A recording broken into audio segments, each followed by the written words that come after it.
C'est JO, voilà, bienvenue, on y est, ça fait 1 heure qu'on est arrivé, les rampes sont en place.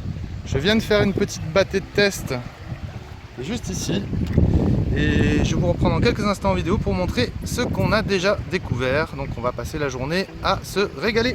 À plus tard.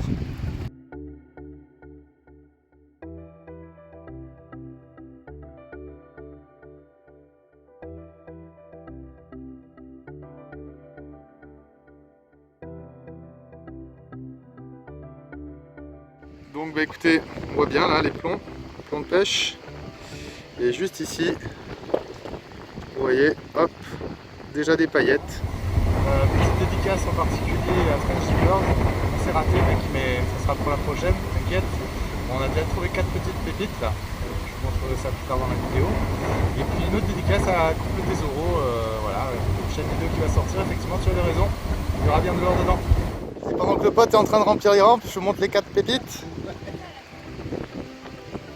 Elles sont là. On les voit bien. Je vais les récupérer et puis on va manger et ensuite on va continuer à aller chercher des seaux. À tout à l'heure.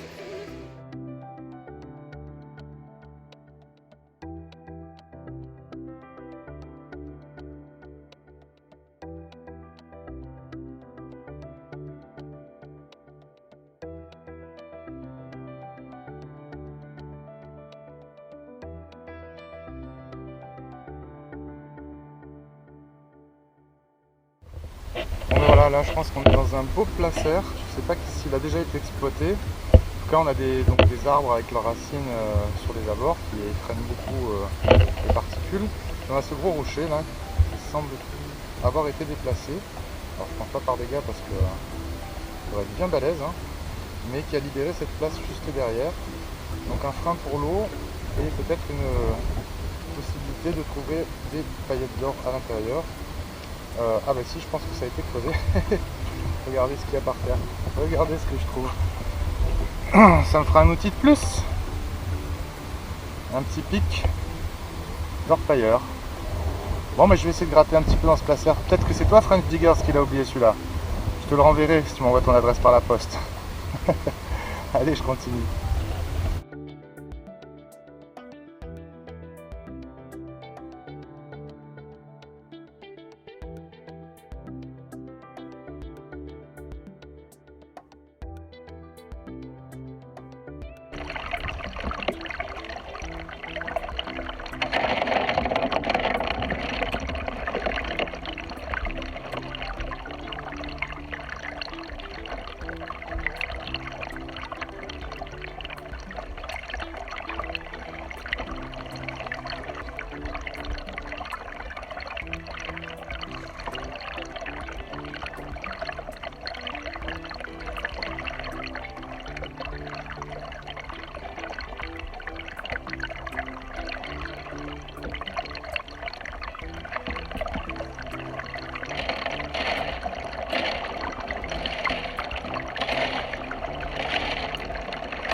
Alors les amis, c'est Géo. Bon, j'espère que cette vidéo vous aura plu. Je fais une dernière petite bâtée, là on a creusé dans des failles, très intéressant.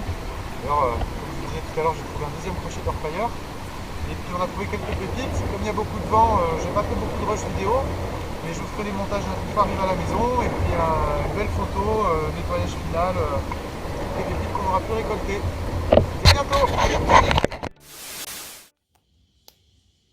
Et salut les amis. Bon voilà, de retour à la maison. Après cette belle journée d'orpaillage, je présente ici des sables résiduels des bâtés, donc les sables qui sont donc les sables qu'on a récoltés dans les rampes et ensuite On a trié pour obtenir les pépites que vous avez pu voir, du moins les paillettes, je dis toujours les pépites, mais il y a plutôt de paillettes que vous avez pu voir dans la vidéo.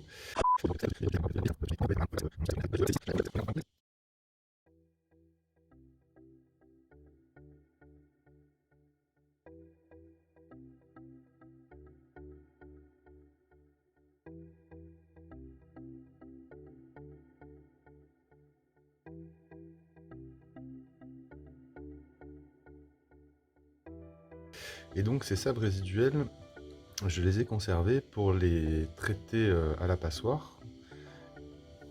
Voilà, vous avez là ici des sables beaucoup plus fins. Donc là on est sur le reste des bâtés. Et là vous avez vraiment le sable trié des bâtés. Donc on peut apercevoir les hématites, les quartz, je pense les plombs aussi. Il y a peut-être éventuellement quelques grenats ferreux dedans. Et donc voilà, le sable résiduel très fin passé à la passoire, donc des fonds de bâté. Donc ce sable extrêmement fin, je l'ai conservé pour le passer au concentrateur à particules, afin de voir si il ne reste pas quelques micro-paillettes cachées dans tout ça. Je vous reprends dans 2 minutes. Bon et voilà, donc les amis, le concentrateur est prêt, il est rempli. On voit bien le tourbillon qui se forme. Je rappelle le principe, il s'agit d'un circuit fermé avec une pompe d'aquarium. Nous avons un entonnoir découpé à l'envers et collé au fond de la bassine.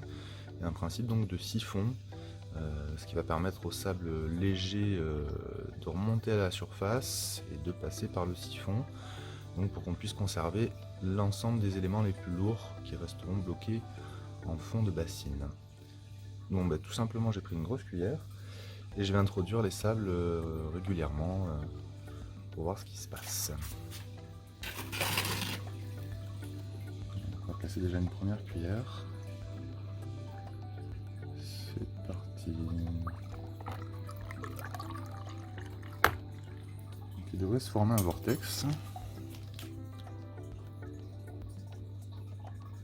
Un peu de contre-jour, ouais, voilà, on voit déjà les premiers sables qui tournent en tourbillon autour de l'entonnoir renversé. Et au fur et à mesure, ils vont monter, monter, monter et passer par le siphon.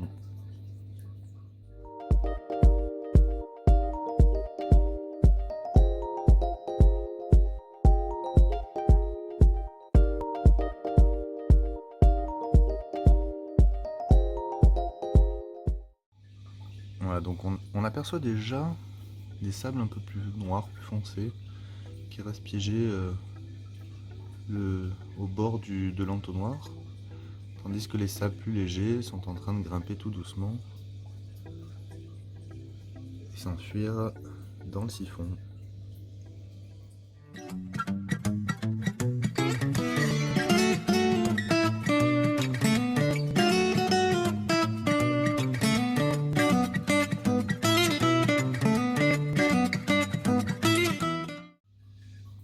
Bon, ça va prendre un certain temps, j'ai un peu tout ce petit sable à traiter, donc je reprends une fois que j'ai tout nettoyé, puis on verra au résultat. A tout à l'heure. Et donc voilà les amis, le concentrateur commence déjà à faire son petit travail. Tout ce qui nous a échappé à l'œil nu n'échappera pas au concentrateur. Je vais essayer de faire un petit peu d'ombre avec mon doigt, mais juste à ce niveau-là, on aperçoit déjà une petite paillette. Allez, je continue. À tout à l'heure. Donc le travail se poursuit. Il en reste encore pas mal. Hein. Et puis j'ai l'autre bassine aussi. Juste pour vous montrer, avant que ça soit trop trouble, que donc les sables qui passent par le siphon viennent se déposer au fond de la bassine. Bon voilà les amis, je viens d'arrêter le concentrateur. Voilà, on voit, le résultat est là. Hop, vous avez une paillette ici.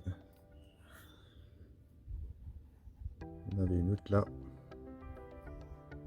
Encore une autre là. Ah, donc on est sur des sables quand même très fins.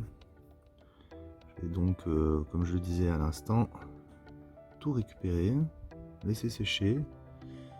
Et puis on va voir donc à la loupe binoculaire pour mieux se rendre compte. Voilà, à plus tard.